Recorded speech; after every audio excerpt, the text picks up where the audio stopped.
Dov Zakheim was a member of the Project for the New American Century, or PNAC, the neocon think tank suspected of masterminding the 9/11 attacks.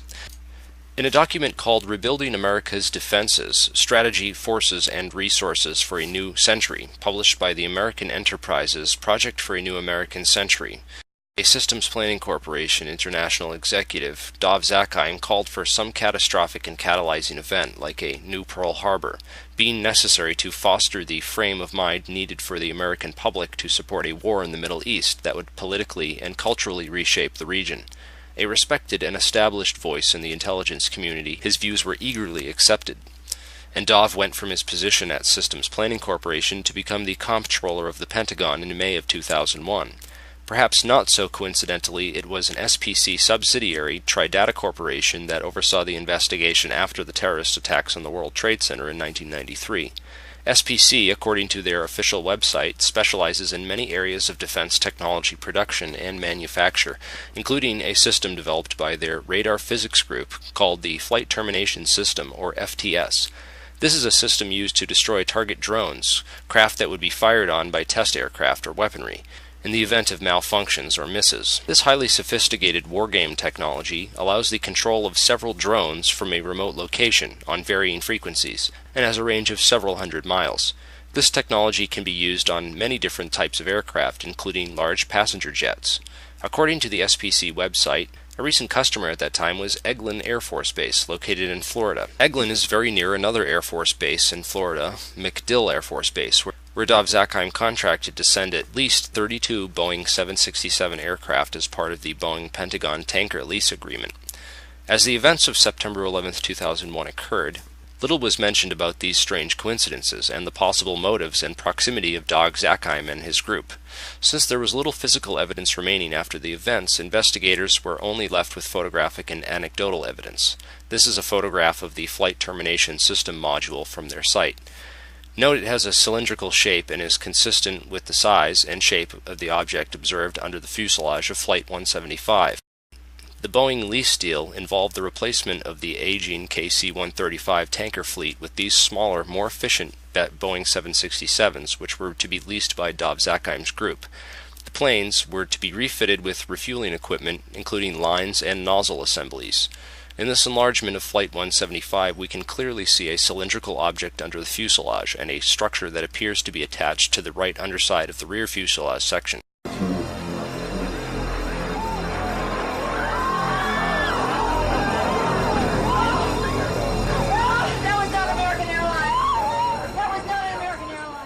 When seen in comparison, it is obvious that the plane approaching the Trade Center has both these structures, the FTS module, and the mid-air refueling equipment, as configured on the modified Boeing 767 tankers. Of particular interest is the long tube-like anomalous structure under the rear fuselage area of 175. This structure runs along the right rear bottom of the plane. The equipment attached to the underside of the plane which hit the World Trade Center is identical in every single way to the Boeing 767s issued by Dov Zakheim. Whoa, whoa, whoa. Bring it back. The video you're watching now came from Loose Change First Edition. Did you catch that? It appears to show the FTS pod self-destructing just before impact.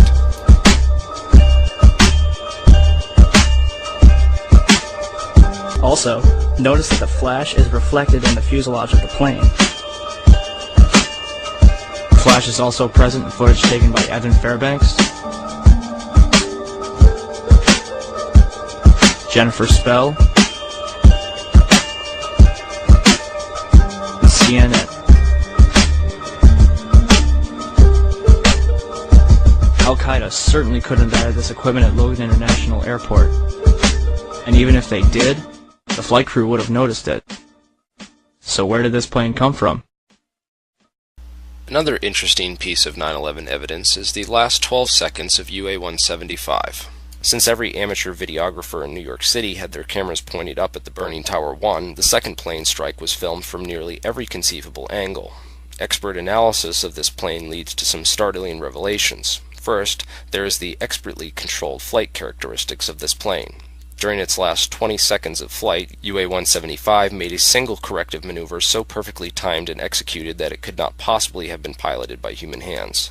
If you take a careful look at the flight paths of American Airlines 11 and UA-175, the two flights that took off from Boston's Logan Airport and crashed into the Twin Towers, you'll find a major clue. Not only did both these planes cross paths directly over Stewart Air Force Base, but they did so at the exact same time. Another odd synchronicity is Flight 93, which had been sitting on the tarmac delayed at the airport for nearly 40 minutes with no explanation. Originally scheduled to take off at 8:01 a.m., it was delayed until the moment that Flight AA-11 crashed into the North Tower at 8:43 a.m. Another interesting piece of evidence that ties Stewart Air Force Base to the center of this 9/11 conspiracy is the white mystery planes spotted over Washington and the Pentagon. Through careful investigation, we've been able to map out the flight paths of these two ominous aircraft, which have been identified as E-4Bs, a type of aircraft that the military uses as mobile command posts. What concerns me is that both of these aircraft took off from and landed at Stewart Air Force Base. Being the comptroller for the Pentagon, you have to kind of wonder what Dov Zakheim was doing on 9/11. And what his connections were to the $2.3 trillion that were missing from the Pentagon the day before 9/11. It's interesting, and I think it should be investigated. And finally, the most important anomaly in the body of evidence for planes used on 9/11 is the passenger list of Flight 77, and the names of some of these people aboard who had top-secret clearances and worked on Pentagon projects, possibly ones that were connected to the technologies that were used on 9/11. Thanks for watching. Please help us investigate these areas further.